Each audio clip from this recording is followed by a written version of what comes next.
अस्सलाम वालेकुम दोस्तों। आज हम एमसीक्यूज़ के पर्सपेक्टिव से प्रोजेक्टाइल मोशन की तमाम इम्पॉर्टेंट टॉपिक को एक एक करके डिस्कस करेंगे। किस तरह के एमसीक्यूज़ इससे बनते हैं और कौन कौन से ऐसे पॉसिबल शॉर्टकट है जो कि हम इसके अंदर अप्लाई कर सकते हैं और न्यूमेरिकल को अपने लिए आसान बना सकते हैं। हमारी स्ट्रेटेजी ये होगी कि एक पॉइंट मैं आपके सामने रखूँगा और फिर उसी एक पॉइंट से बहुत सारे पॉइंट डिस्कस करेंगे। आइए स्टार्ट लेते हैं। सबसे पहला पॉइंट हमारे पास है कि it is an example of two dimensional motion. देखिए, हम ये बात तो करते हैं ना कि प्रोजेक्टाइल हमारे पास एक टू डायमेंशनल मोशन की एग्जाम्पल है, लेकिन कैसे है?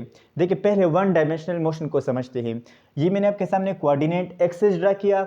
अगर एक बॉडी इस तरह मोशन करे कि उसका मोशन सिर्फ एक ही एक्सिस के एलांग हो, चाहे वो एक्स एक्सिस के हो या वाई एक्सिस के या जी एक्सिस के, तो ऐसा मोशन जो कि सिर्फ एक ही एक्सिस के एलांग हो, इस तरह के मोशन को हम कहेंगे वन डायमेंशनल मोशन। जिस तरह के ये मैं यहाँ लेफ्ट से राइट की तरफ जा रहा हूँ तो ये मोशन एलांग एक्स एक्सिस है और सिर्फ एक ही एक्सिस के ऊपर है, या इस वाइट बोर्ड के नीचे से ऊपर की तरफ जा रहा हूँ तो ये भी वन डायमेंशनल है और एलांग वाई एक्सिस है, या मैं आपकी तरफ आगे आ रहा हूँ तो ये भी वन डायमेंशनल मोशन ही है और एलांग जेड एक्सिस है। देखिए, वन डायमेंशनल मोशन की खूबी क्या होती है?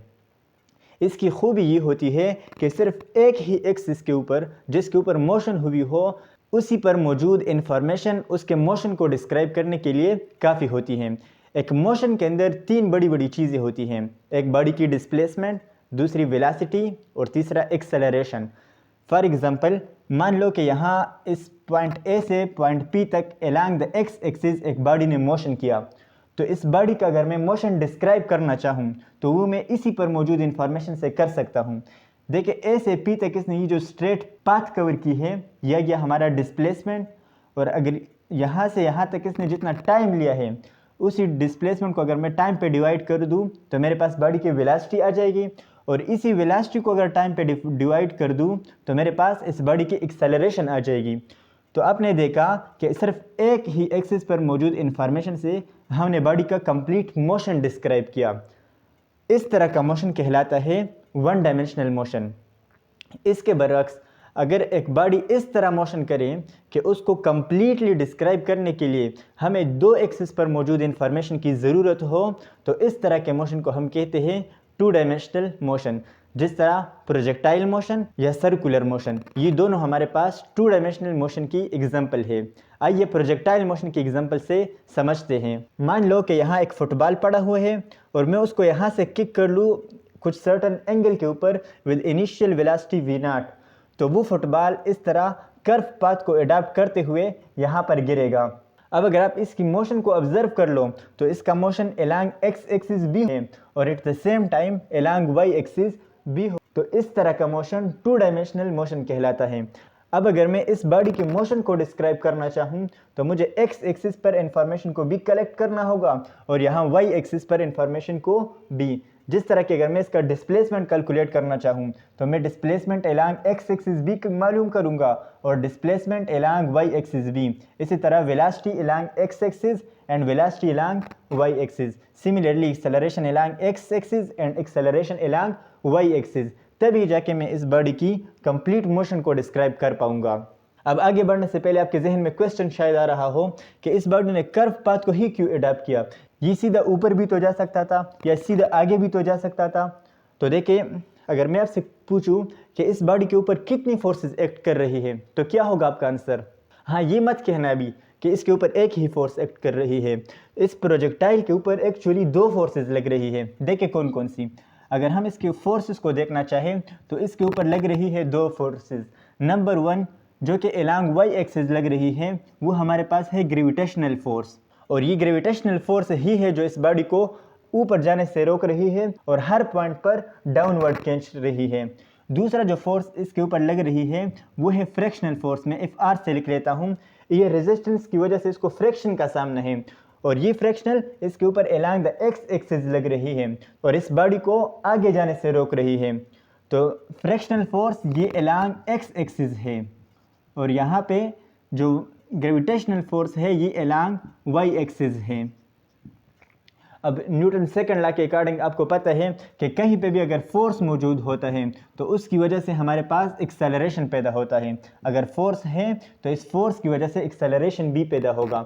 अब यहाँ अगर दो फोर्सेस हैं तो इस दोनों फोर्सेस की वजह से अपने अपने एक्सेलरेशन पैदा होंगे, लेकिन चूंकि इस ग्रेविटेशनल फोर्स के मुकाबले में ये फ्रैक्शनल फोर्स बहुत ही कम होती है, तो हम मान लेते हैं कि ये जो हमारे पास फ्रैक्शनल फोर्स है ये अप्रॉक्सीमेटली इक्वल टू 0 है। तो इसको हम नेग्लेक्ट कर लेते हैं। अब यहाँ से एक एमसीक्यूज भी बनता है कि आइडियल प्रोजेक्टाइल कौन सा होता है। तो याद रखें, ideal projectile is the one which move only under the action of gravity.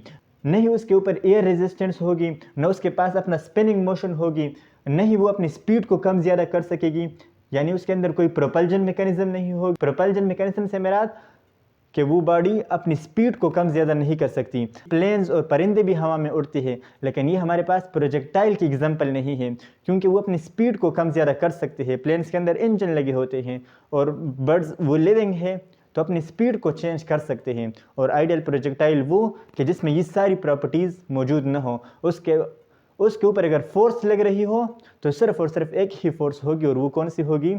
Gravitational force होगी।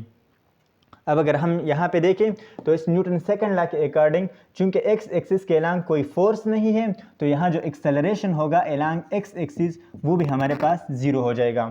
और एक्सेलरेशन 0 का मतलब कि यहाँ के ऊपर वेलोसिटी जो है वो क्या है? कांस्टेंट है। तो मैं वी एक्स को लिख लेता हूँ कांस्टेंट, क्योंकि आपको पता है कि एक्सेलरेशन हमारे पास चेंज इन वेलोसिटी होता है। अगर एक्सेलरेशन 0 है तो इसका मतलब वेलोसिटी के अंदर कोई चेंज नहीं आ रही, और इस पूरे के पूरे पाथ के ऊपर अलोंग एक्स एक्सिस वेलोसिटी हमारे पास कांस्टेंट है।